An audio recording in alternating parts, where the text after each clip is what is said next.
During this episode, Kelly Roman, CEO of Fisher Wallace Labs, a pioneering company in wearable prescription technology, joins us to discuss how his team is building industry-leading innovations that treat the brain electrically to reduce the symptoms of depression, anxiety, and insomnia. Additionally, Kelly shares how Fisher Wallace came to be, why he is so passionate about liberating people from depression, and his vision for wearable technology as the next frontier for mental health treatment. Join us to learn how Kelly and the Fisher Wallace team help treat neuropsychiatric disorders with novel, wearable technology. Let's go.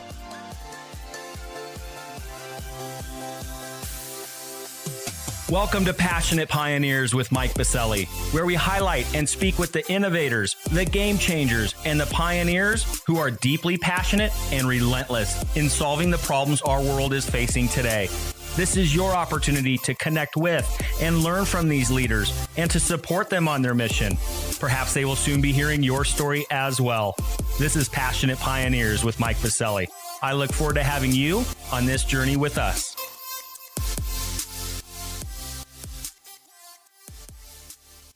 Hi, Kelly. A big welcome to our podcast. It is great to be here. Thanks for having me. Excited to talk to you. Well, given your work in helping pioneer the prescription wearable category for more than a decade, I am fired up to get in our conversation today. But before we dive in, a bit of housekeeping. While listening to any of our episodes, please take a moment to subscribe to the podcast so you will automatically receive episode updates in your podcast player. Simply search Passionate Pioneers with Mike Biselli on Apple Podcasts, Spotify, or wherever you listen to your podcasts. And lastly, please visit the bottom of the episode notes to connect with me on LinkedIn and Twitter in order to further the conversations occurring on this podcast.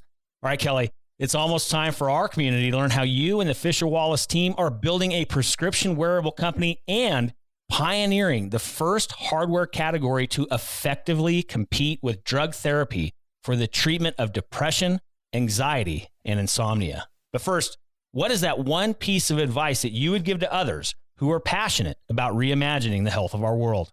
I'd have to say relish adversity. Those are the two words I'd say. That if you have to relish adversity to really succeed. Wow, that is powerful, Kelly. A lot of people would say you're crazy for saying that. Why would you want to relish in adversity?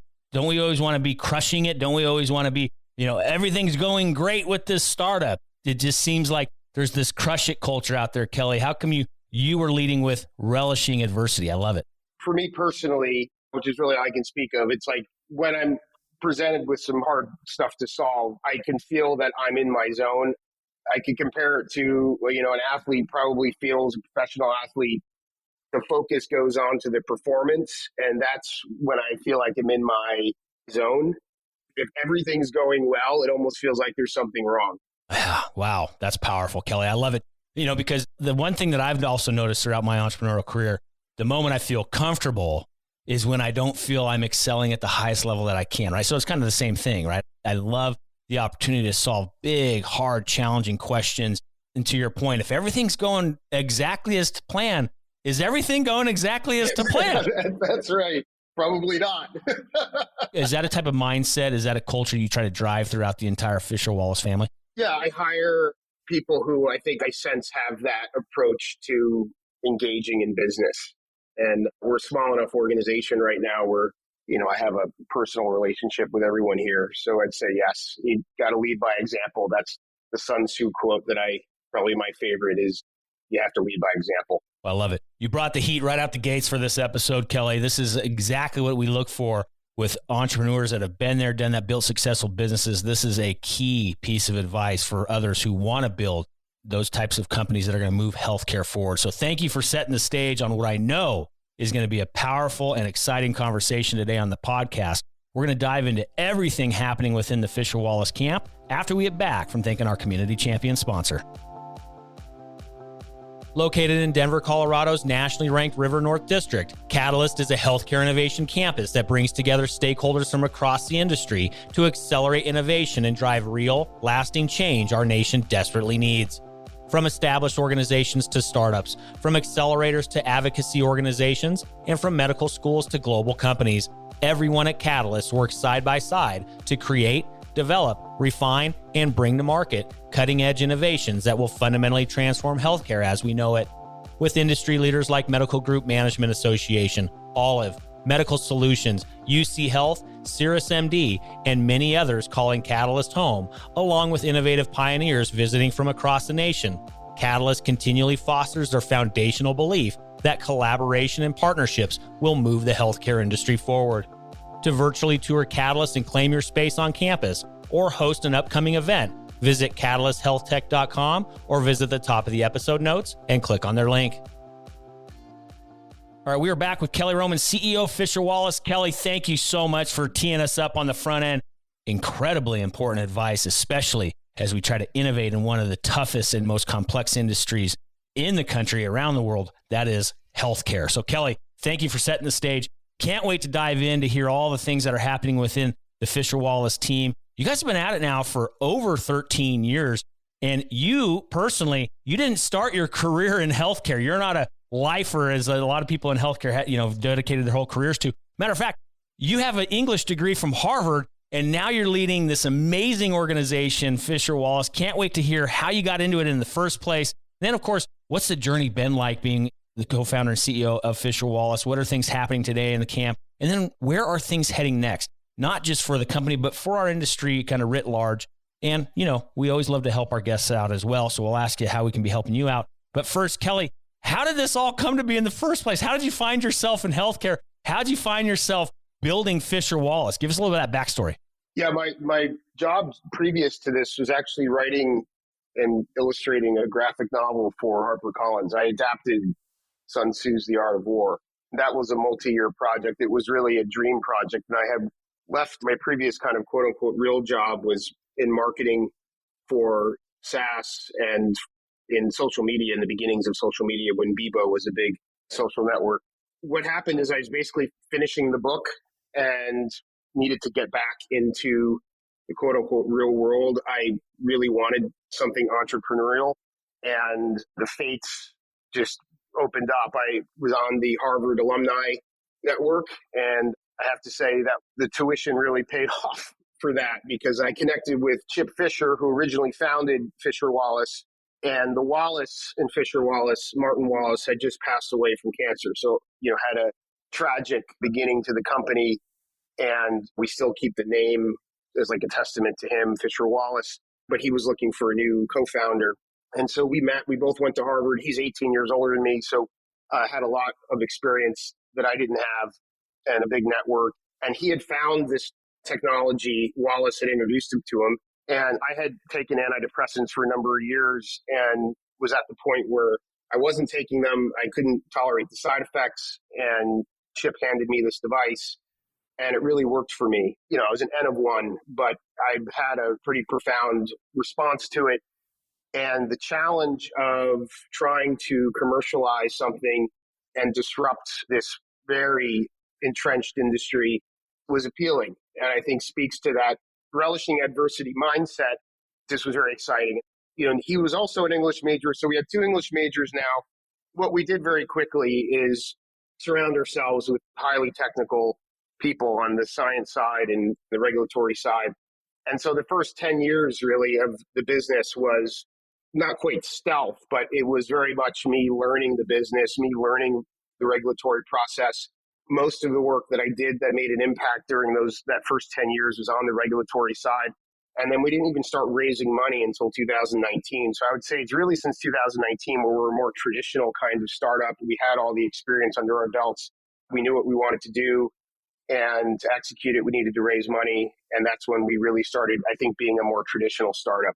Wow. What a backstory. It is. Sometimes it's all about that network and being able to find those people that you can team up with and go build a business with. Because as well as I do, Kelly, it ends up being quite like a marriage, right? I mean, it really is in regards to that, being that committed to one another to build something from scratch. So Kelly, you mentioned, about 10 years, stealth might be a little strong of a term, but I get what you're saying. Trying to figure out what's the product market fit. How are you going to compete in the marketplace? What exactly the consumer is needing at this time? So Kelly, with that, of course, through that journey, we also then have this thing called COVID-19 hit the globe.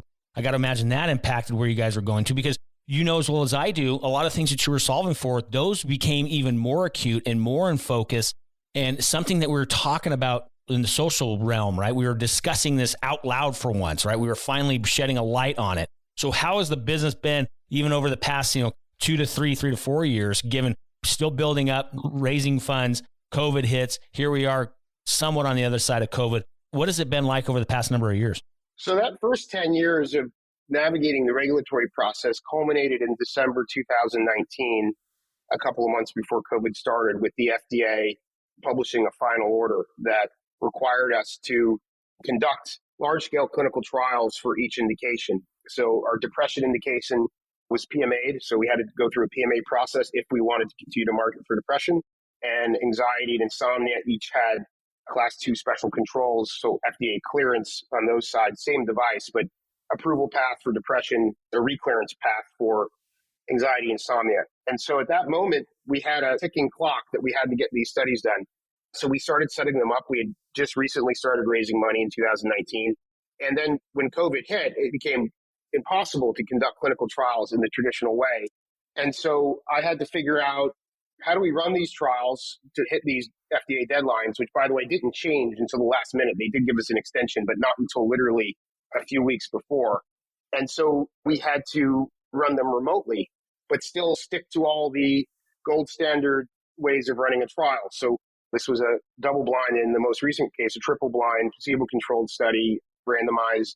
And so that's when I started researching and learning about some of these remote clinical trial platforms, which, by the way, ended up being highly leveraged by pharma for the vaccine trials. And so pharma was also figuring that out at much bigger scale. And so we ended up running 3 trials simultaneously during COVID. And that was one of the greatest challenges I've faced. You know, I, like everyone else, was dealing with COVID and the lockdowns personally. So I was also running a business. Fortunately, the business was growing during that time because of the demand, but we had to run these 3 trials simultaneously, and it was very challenging. So we had pretty strong outcomes on anxiety and insomnia. Our depression trial had a big dropout rate, really, as a result of the pandemic, and had some other challenges. So we actually had to redo the depression trial, which we just finished very recently. In fact, I was just unblinded to the results 2 days ago. So I have to thank FDA for giving us yet another extension on that depression trial. They recognized how difficult it was. I think they were stunned that we even did 3 trials during the pandemic. So maybe we won some respect there, and they ended up giving us a pretty unprecedented extension to redo the depression trial, which, you know, I can't get into the details of the results, but I can say that I think it's an approvable result, and we're definitely submitting that PMA with the trial results. And if we get through that process, we would become the first wearable device to be FDA approved to treat depression. So awesome. And then thank you for giving us a little bit of that look into what it was like to build your company during COVID. It's just mind-blowing. That must have been incredibly hard. You know, there was that adversity and you got right through it. I love it. So, I mean, there's example A of what you exactly what you described on the front end for the piece of advice. I love it. Kelly, so let's also talk about what's the current cost of mental health, and how can technology help reduce the cost? I look at the pandemic as obviously a major catastrophe, but I also see the opportunity of several phoenixes rising from these ashes, right? And one of the big ones that I'm very passionate about is demystifying and celebrating mental health, and in regards to it's okay to talk about it. This is part of whole health, right? There's nothing wrong with it whatsoever. But from your perspective, being one of those pioneers in this kind of prescription wearable world, what is the current cost of mental health that you guys are seeing, and how can technologies like yours help reduce these costs? Yeah, so to your first point, I think there was a huge increase in the prevalence of mental health conditions, particularly depression, anxiety. The positive thing that happened was that telemedicine exploded. The use of telemedicine exploded. That was a huge benefit for mental health companies. You don't need a physical exam to be prescribed mental health treatment. So we've integrated telemedicine process actually into our checkout. We run our business like an e-commerce business, kind of like a Hims and Hers, where you have a prescription process built in. But that was a game changer. So I think in terms of cost, there's several costs. There's the actual cost of treatment, which for medication, even if you have generics, it's expensive to administer those drugs. So you have all the doctor visits. Typically, you need many to kind of get to the right dose to mitigate for side effects. You may have to switch to another medication. There's some genetic testing and other things that can help with that, but it's still an expensive and fairly heavy lift on the provider side. Psychotherapy, cognitive behavioral therapy, is effective when patients are doing their homework with it, but is also very expensive. That's human labor, the high-end human labor, usually to conduct that. There are apps that are doing more of that. And then you have the cost. What is the cost to the healthcare system if someone goes untreated or it has clinical depression? The hospitalization rate is much higher.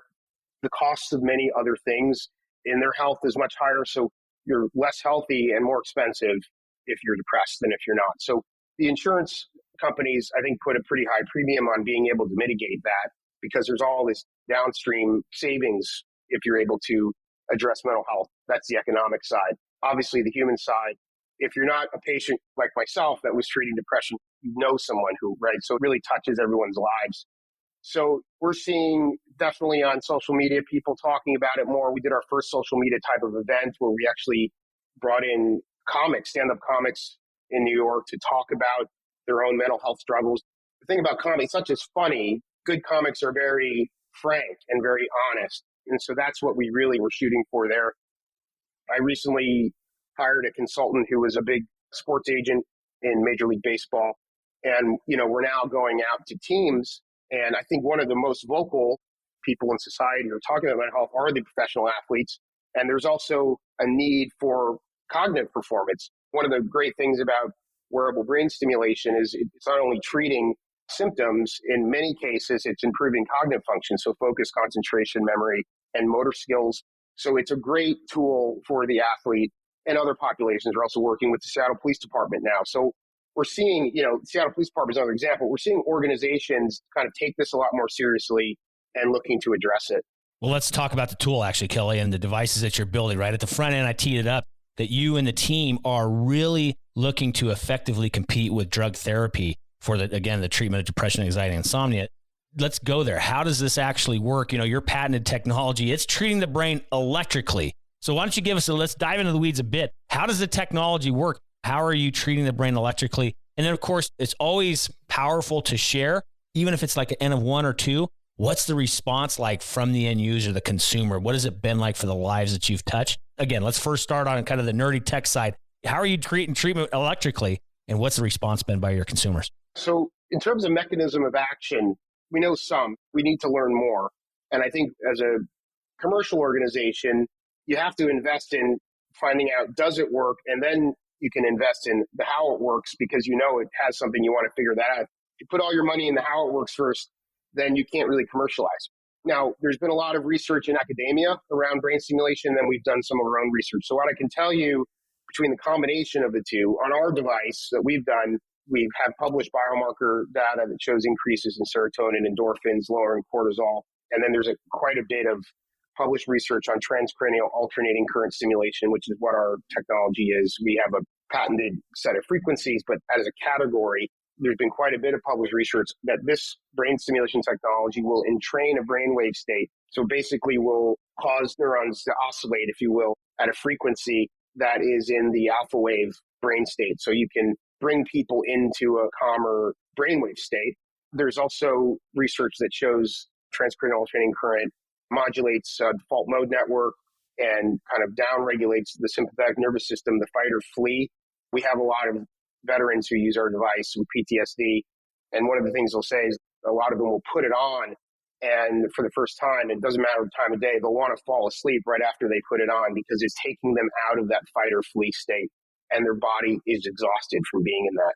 So there's some other avenues of mechanism that we need to pursue research. And the biggest one, I think, is the increasing of membrane potential in neurons. So when I spoke to a cardiologist who had helped create alternating current pacemakers, he told me that when they looked at the red blood cells that were passing by the pacemaker, they were able to detect with a kind of a dye blood study that the membrane potential was increasing. So basically that allows the give and take of chemicals and basically information and hormones and so forth to pass through the cell much more easily, and in a sense causing the cells to act younger, if you will.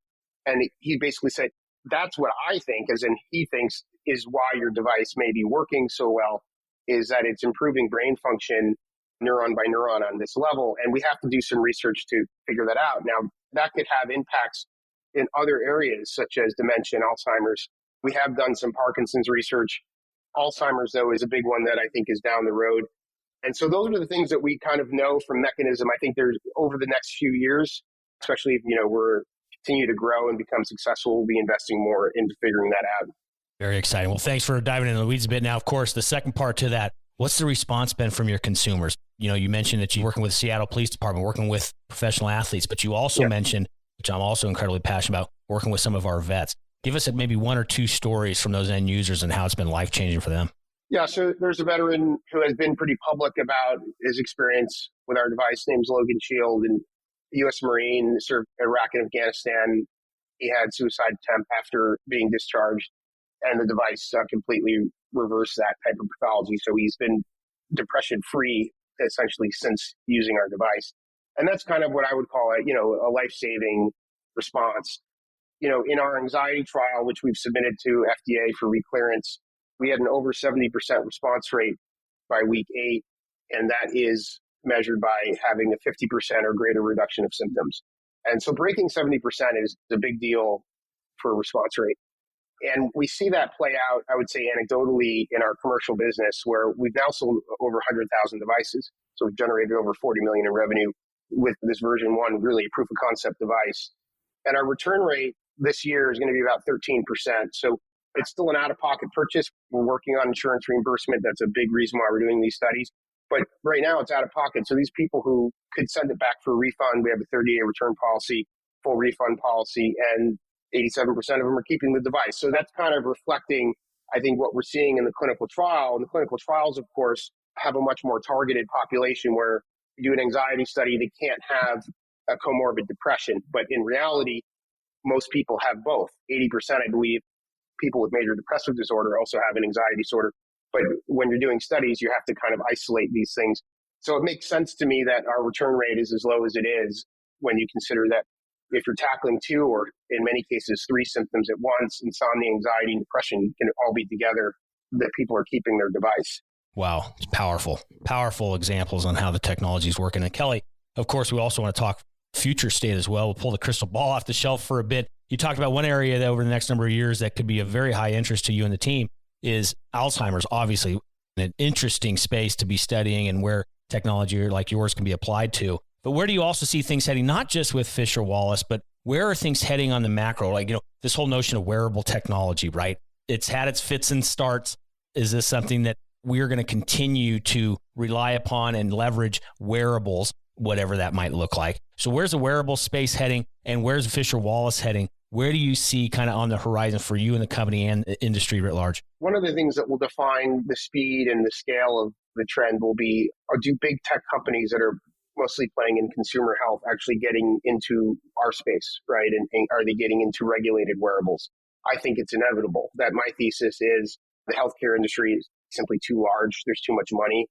And you're seeing already consumer wearables, whether it's the iWatch or other products that are very healthcare geared. So I look at what Fisher-Wallace is doing as kind of an easy transition from the consumer space into the FDA regulated space for a tech. That's obviously part of what we think may be an exit strategy. But I do think whether it's us or, I think big tech is going to be getting more and more into regulated treatment. And you see Google investing in FDA approved devices. I've seen them invest in diagnostic devices. So I think that's the bigger trend. One of the things that we're doing, we're building a version 2 device that's going to have the same stimulation output. It's going to inherit all the regulatory. But I hired the industrial designer of Beats and Nest and the engineering firm behind the Microsoft HoloLens to really build a world-class looking device and something that, would look like something that Apple or Google might build. And we're actually going to have, you can choose your color, right? So you can have a green one or a blue one. There's no wires hanging down. It's completely head-based. It has a little voice assistant if there's not conductivity. And so what I like to say is the idea of choosing the color of your depression treatment is not something people think about today, but they will in the future. Very exciting. Yeah, I agree with you. It's interesting. It's a huge industry. There's a lot of opportunity. And also on the regulatory side, incredible space to be playing in as well. So Kelly, thanks for breaking out the crystal ball, sharing a little bit of future state where you see things heading. Do appreciate that. And of course, then Kelly, we have an amazing community that's rallied around this podcast. Love to help out entrepreneurs just like yourself. What's one problem, need, or question that you have that our community can be helping you with? We're running what may be our last equity crowdfunding campaign on Start Engine. So we've raised $7 million through equity crowdfunding. We've raised a little less than $3 million from venture capital. So our fan base, if you will, has also been very supportive on that side. We're running it now. It's probably our last one. So if you're interested in learning more, you can go to StartEngine.com/Fisher Wallace and check us out there. I would appreciate that. Excellent. Easy enough. And then, of course, if other investors want to talk to you directly and personally about the opportunity to get involved or any other questions or comments at our community, how can they get a hold of you? Social media handles, websites, or otherwise, how can they track you down, Kelly? I think emailing info at fisherwallace.com is the best way. That will get tracked to me. That's the best way. I'm also happy to receive invites on LinkedIn and so forth, but I don't check the LinkedIn messages as much. I think info at Fisher Wallace is the best way to reach me. Easy enough. And for our listening community, just head on down into the episode notes, click on through those contact points to get a hold of Kelly and the team. You can head over to our free global online community as well over at passionatepioneers.com. There will be a post for Kelly's episode where you can also leave comments and feedbacks in the comments section of the post and find those contact points online. Again, over at passionatepioneers.com. Well, Kelly, it's an exciting picture that you've painted of what's happening, what has happened inside of Fisher Wallace, where you're at today, where you're going tomorrow. Keep us posted with everything happening. But before we let you go, we have one more piece for you. It's a fill in the blank. I'm a passionate pioneer because liberating people from depression really allows them to live their best lives. That's why I'm passionate about it. I love it. I love it. Well, Kelly, thank you so much for all that you do, taking a pit stop here on our podcast to share with all the things happening within the Fisher Wallace camp. We look forward to being in touch, but for now, I know you're a busy entrepreneur. We'll hit the stop record button here in a moment. Let's get back to building your amazing company. But for now, Kelly, again, thank you so much for being with us today. Thank you. It was great speaking with you. Thanks a lot.